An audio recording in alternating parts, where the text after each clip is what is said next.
Bonjour les Capricornes, alors on va commencer ce tirage tout de suite. Ça va être un tirage assez rapide parce que je ne tire que 3 cartes de ce tarot zen.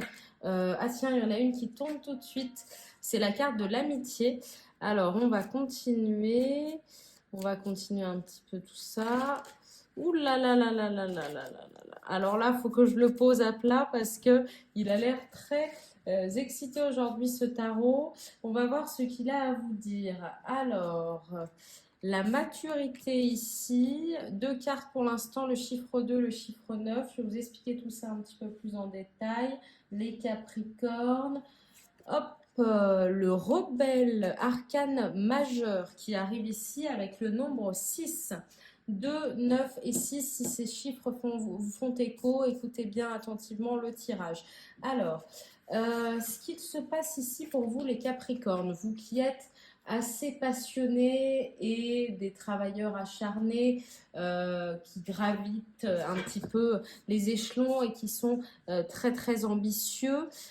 Ici, on a donc l'amitié, on a un pilier, on a quelqu'un autour de vous qui va vous aider à prendre à grandir. Vous allez grandir ensemble sur un projet. Alors, si vous êtes en train de concevoir un projet ou même de concevoir une famille, je vois qu'il y a vraiment cette idée de pilier. Vous allez pouvoir vous reposer sur quelqu'un ou vous reposer sur quelque chose pour ce mois de mai.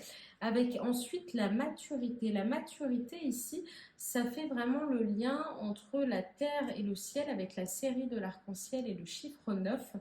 Alors ici, la maturité, vous allez grandir encore une fois, votre projet va grandir, quelque chose va éclore pendant ce mois de mai et je pense que ça va être très bénéfique pour vous. Alors, c'est sur cette carte qu'on va se concentrer parce que c'est une carte majeure, il y en a 21 dans le jeu et c'est la carte du rebelle. Alors, dès qu'un arcane majeur sort, c'est souvent que c'est assez important. Donc, je me permets de vous lire vraiment ce que la carte a envie de vous dire pour pouvoir vous aider un petit peu plus à comprendre. Alors, ce n'est pas le 6, hein, pardon, c'est le 4, le chiffre 4. Je ne sais pas pourquoi j'ai dit 6. Je dois être un petit peu fatiguée. Alors, le rebelle, qu'est-ce que la carte nous dit? Elle nous dit que l'être accompli ne peut pas être soumis à l'esclavage ni être emprisonné. C'est bien là le problème. Un homme qui connaît et vit sa vérité intérieure est difficile à manipuler et est par conséquent un perturbateur. C'est là qu'on a l'idée du rebelle. Mais la foule ne veut pas être dérangée par ce perturbateur et ce genre d'homme, même si elle vit dans la souffrance. Elle est habituée à la souffrance. Pour elle, tout homme qui ne peut pas souffrir est un insolite. Alors, homme et femme, hein, bien sûr, c'est générique. L'être accompli est l'étranger le plus frappant dans ce monde. Il semble n'appartenir à rien ni personne, aucune organisation, aucune société et aucune nation ne peut l'influencer. Alors il y a cette idée d'accomplissement et du fait que vous suivez un chemin tracé et que vous êtes très confiant là-dedans. Voilà ce qu'on nous dit aussi. Peu importe qu'il soit riche ou pauvre, le rebelle est un véritable empereur car il a brisé les chaînes répressives de la société et des opinions. Il a découvert sa vraie nature et il est bien décidé à vivre en harmonie avec elle. Le rebelle nous invite à prendre courageusement la responsabilité de ce que nous sommes vraiment et de vivre notre vérité.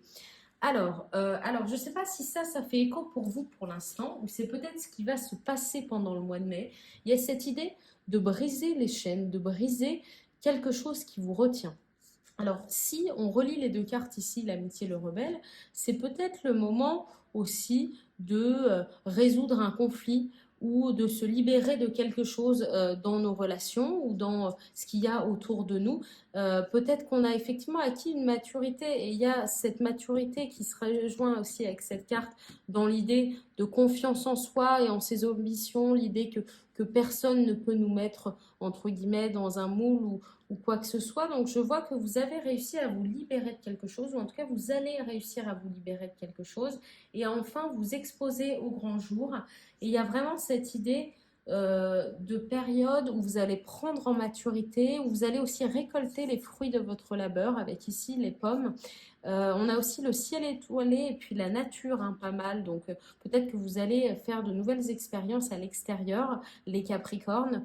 Vous allez récolter les fruits de quelque chose, vous allez avoir un pilier qui va vous soutenir et vous apparaissez enfin au grand jour.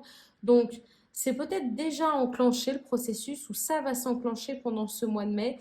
Sachez qu'il faut quand même vous entourer et partager tout ça, partager la personne assez précise et fière de soi que vous êtes ou que vous allez devenir avec les autres et écoutez-vous bien parce que c'est peut-être le moment de récolter enfin les fruits de votre dur labeur. Voilà, je vois un mois de mai qui est récompensant, une certaine récompense et réconfortant aussi. On arrive à se libérer, on se sent mieux, on est plus nous-mêmes. Donc pour vous les Capricornes, c'est vraiment positif ce mois de mai. De toute façon, ne prenez que les messages qui vous font écho. Et je vous souhaite vraiment un super mois de mai. Merci d'avoir suivi tout ça. C'est un petit tarot assez rapide qu'on fera tous les mois. Alors n'hésitez pas à vous abonner. Je vous remercie d'avoir suivi les Capricornes et je passe au prochain signe.